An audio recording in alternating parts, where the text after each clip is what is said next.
Le damos la bienvenida a Luis Aguilar. Es la temporada electoral y con ella esta temporada trae consigo la publicación de múltiples encuestas, sondeos y estudios de opinión, pero en el cual confiar. ¿Cuántos de estos son serios y qué aspectos deben tomar en cuenta los ciudadanos antes de darle credibilidad a esos resultados? Para analizar este tema, le damos la bienvenida a Luis Aguilar, quien es politicólogo, presidente de Polianalítica, experto en marketing y comunicación política, para que nos dé algunos consejos, discutamos con él en qué nos tenemos que, a qué le tenemos que poner atención antes de confiar en algún resultado que se publique y nos trasladen.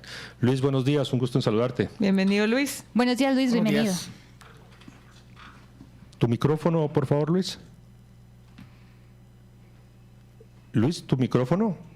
Buenos días, amigos. Gracias por la invitación. Es un placer para mí estar acá con ustedes. Tenía el micrófono apagado, disculpen.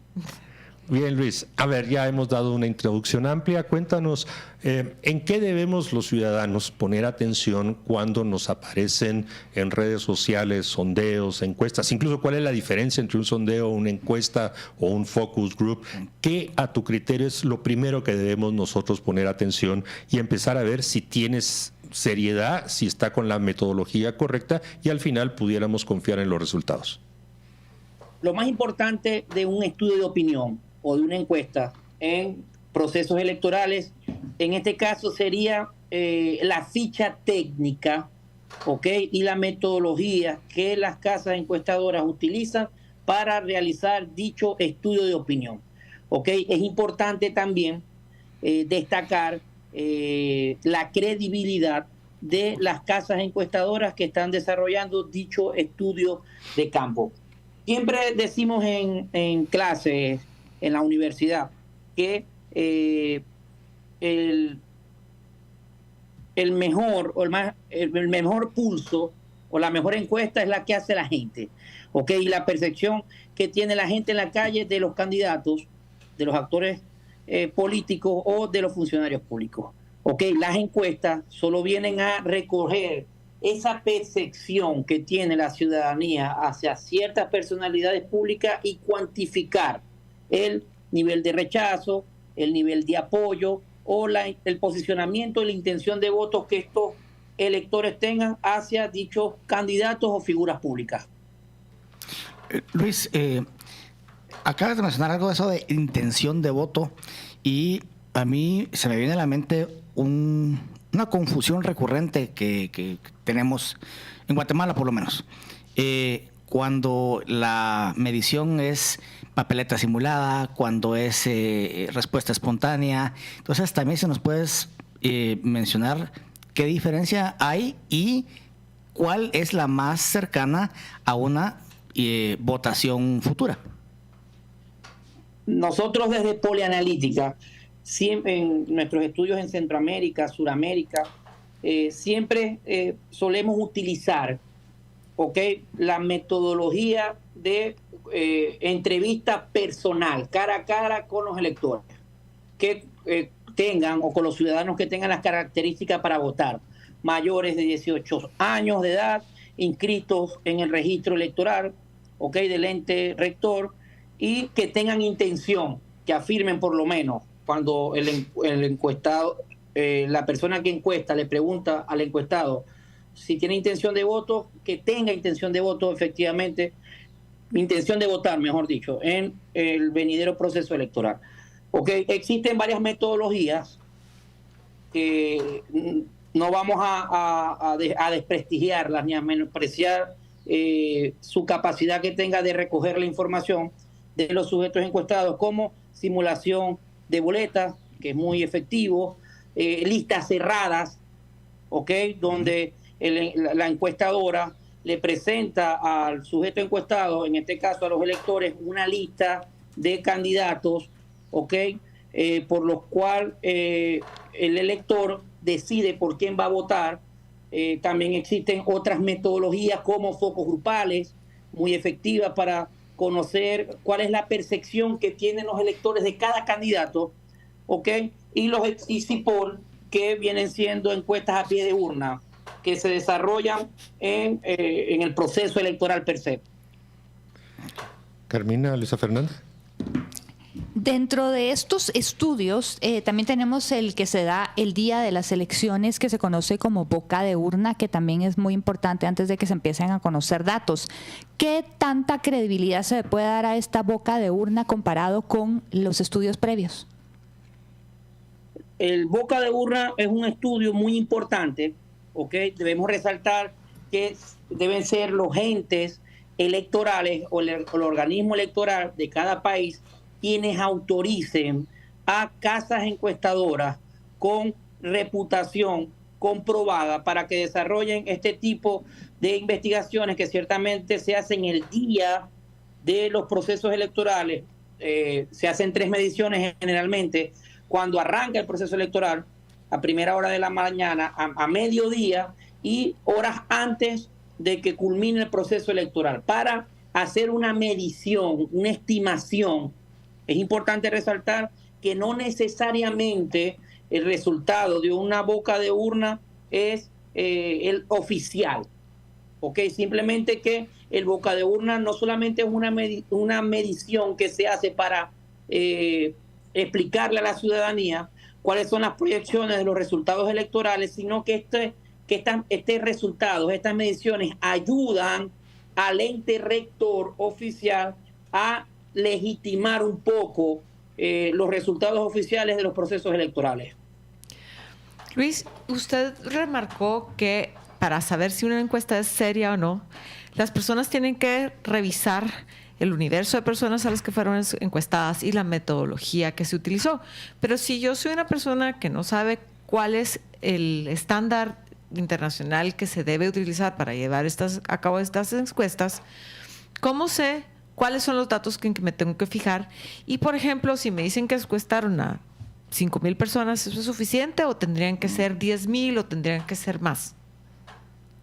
Para encuestar un municipio, una región o un país entero, existen estándares de entrevistas. Por ejemplo, las encuestas se desarrollan, el número de sujetos encuestados lo va a determinar el índice poblacional. Por ejemplo, si tú vas a hacer una encuesta de intención de voto para una alcaldía de un municipio que tiene alrededor de 500,000 a 1,000,000 de habitantes, la muestra efectiva, ¿ok?, sería de,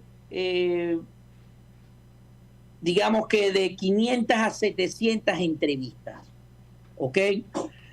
Estas entrevistas o este número de entrevistas es una representación de ese universo poblacional electoral, entendiendo que un municipio puede tener 500,000 habitantes, pero de esos 500,000 habitantes votan, están inscritos en el registro electoral el 5%, el 10%, que vendrían siendo 50,000 a 100,000 electores, ¿ok?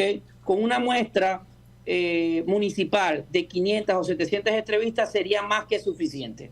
Entonces estamos hablando más o menos que de la población general se toma el 1% de la población y de la población inscrita para votar aproximadamente el 10% de la población.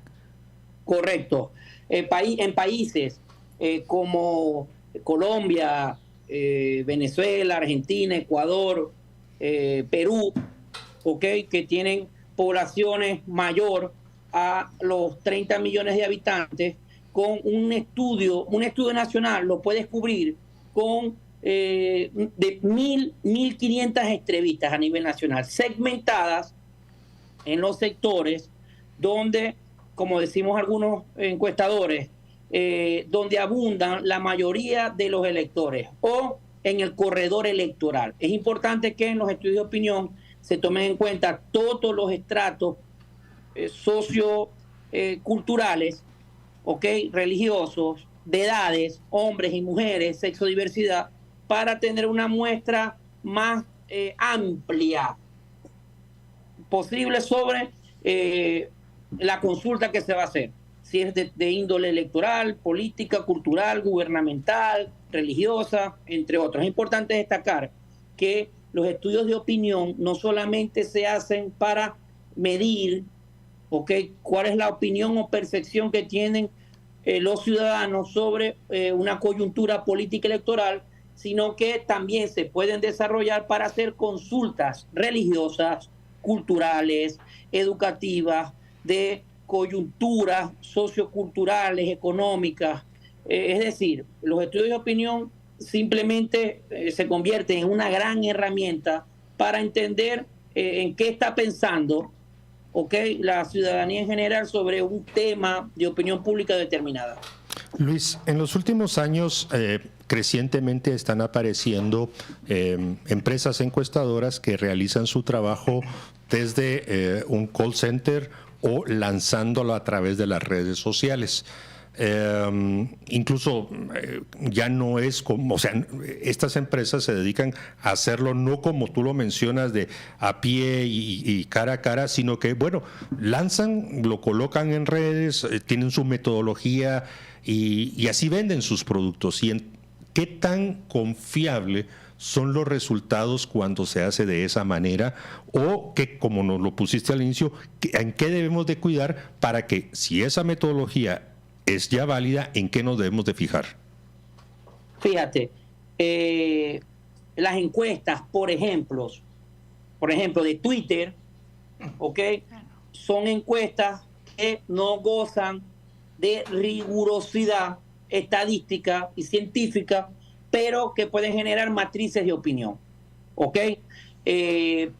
A medida que va avanzando la tecnología, es importante destacar que se están haciendo pruebas fiables de intentos de encuestas digitales. Ya existían las encuestas telefónicas, donde las casas encuestadoras contrataban una base de datos de una empresa de telefonía reconocida, y pedía los números de teléfonos de electores que vivían en el corredor electoral o en los principales sectores, parroquias y comunidades de un municipio o región.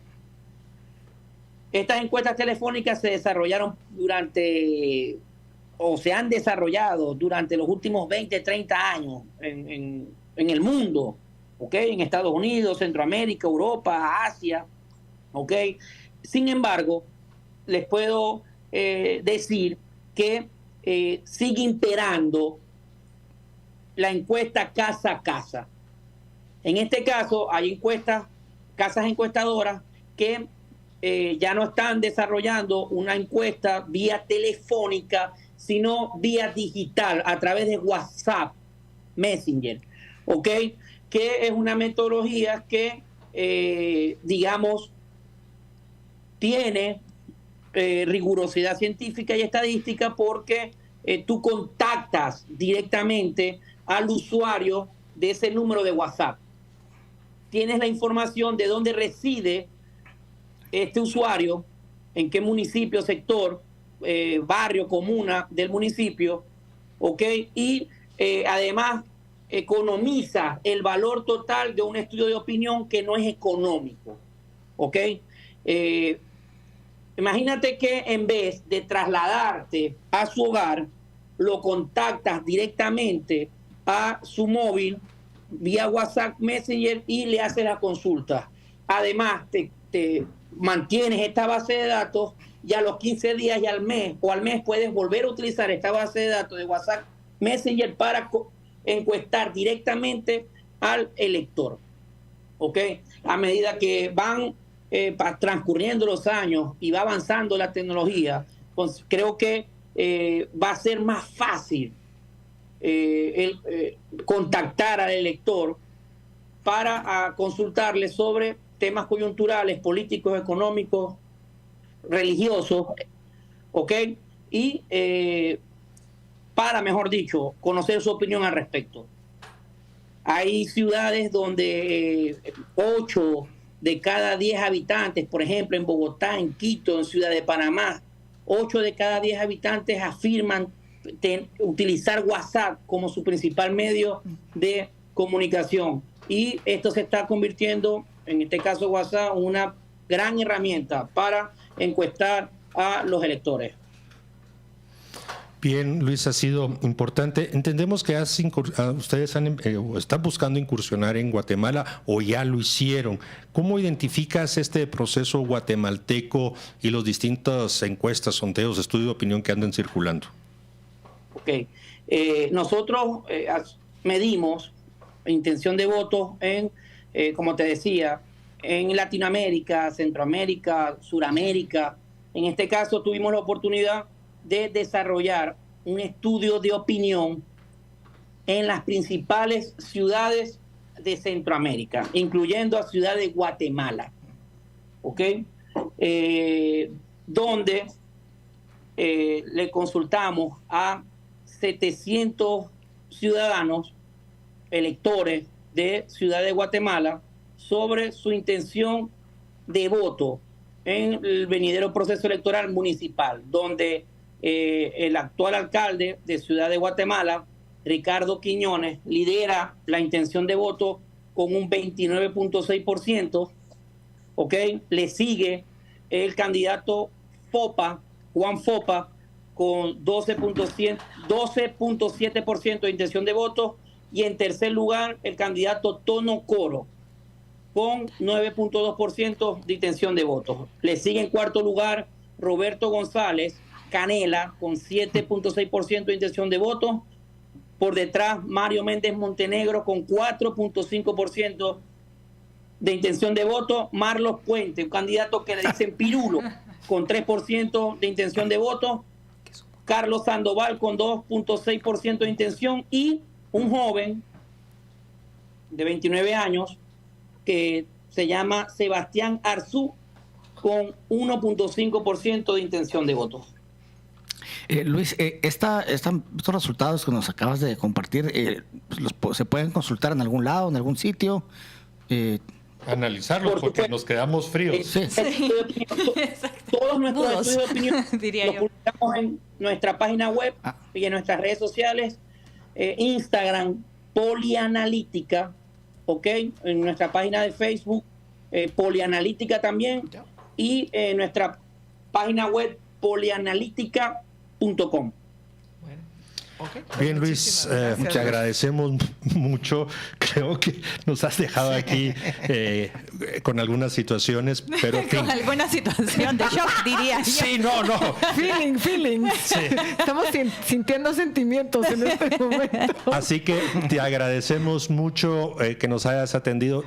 Como lo había mencionado, República y Pulso Republicano van a trabajar más sobre algunos de las cosas, aspectos metodológicos, diferencias, eso que nos has mencionado, para informar a nuestra audiencia. Así que muchas gracias, Luis, y hasta la próxima, que seguro te estaremos volviendo a molestar. Gracias por la invitación. Siempre Muchas gracias, será Luis.